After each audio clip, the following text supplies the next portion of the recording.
Stephen Leek.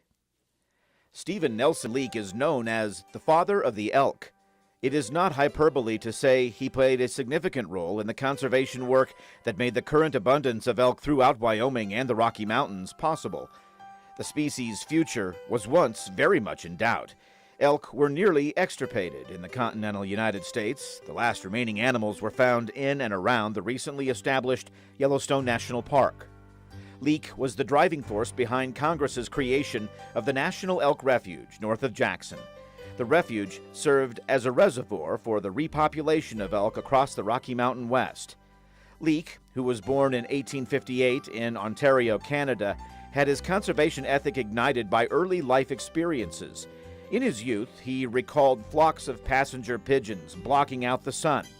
Then he was witness to their disappearance. Leek eventually moved to Nebraska and while there saw firsthand the decimation of the great bison herds. In the 1880s, he struck out for Wyoming.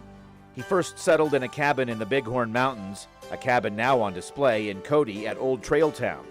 Then Leek made his way via Yellowstone to Jackson Hole. He reportedly fell in love with the area, its wildlife, and a local woman. Leek married Etta Wilson, whose family is namesake for the town of Wilson.